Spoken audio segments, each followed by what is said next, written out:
Баршаңызға қайырлы күн достар. Бүгін сіздермен осындай өте дәмді бар болғаны 5-ақ минутта дайындауға болатын ерекше дәмді ет қосылған салаттың жасалу жолымен бөлісетін боламын. Видеоны міндетті түрде соңына дейін қарап лайк басып, арнама жазылып алуды ұмытпаңыздар. Ол үшін бізге керегі алдын ала пісіріліп суытылған ет керек болады, және де қияр, помидор, шпинат керек болады. Ең бірінші етімізді осылай төртбұрыштап, жапырақтап, жұқалап турап аламыз. Мінекей, барлығын бір келкетіп, турап дайындап аламыз.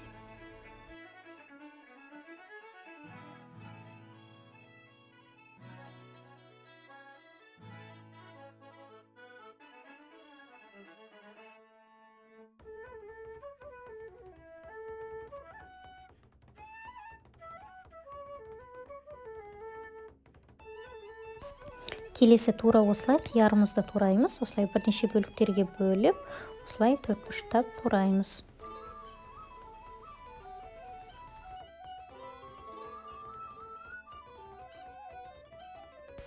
Осылай барлығын біріктіріп бір ыдысқа салып жинай береміз. Келесі помидорымызды да осылай 4 бөлікке бөліп, мінекей көлемдерін бірдей етіп төртбұрыштап, жапырақтап турап аламыз.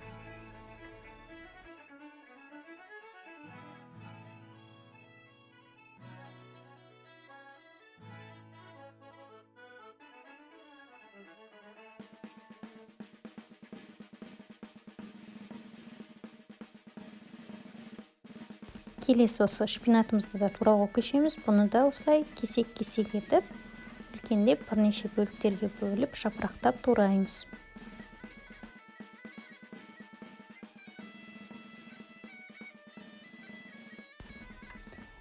Осылай барлығын турап дайындап алғаннан кейін бір ыдысымызға салып дайындап қоямыз. Енді бұған үстіне қосатын соусымызды дайындаймыз.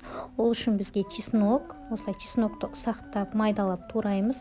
Және де ең кішкентай пиязымыздың жартысын, бұны да өте ұсақтап, төртбұрыштап турап аламыз.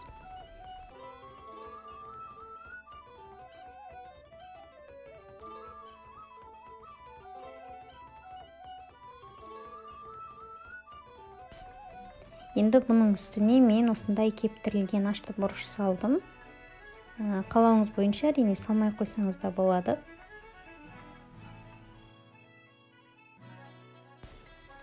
Осылай үстінен кориандр, зира және де қызыл бұрыш саламыз.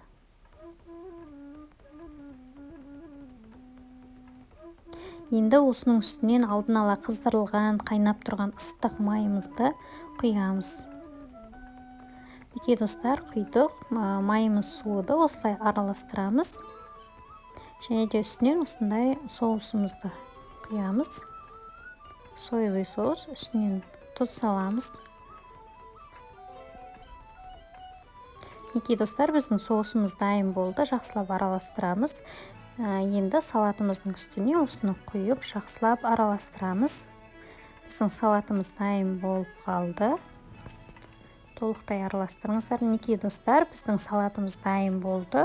Өте дәмді, тойымды, жылдам дайындалатын бұл салаттар сіздің дастарханыңыздың көркін ашатын сөзсіз. Сондықтан осы рецепт арқылы міндетті түрде жасап көріңіздер. Егер рецепт ұнаған болса немесе осы видеоның соңына дейін қараған болсаңыз, лайк басып, комментарий қалдырып, арнама жазылып алуды ұмытпаңыздар.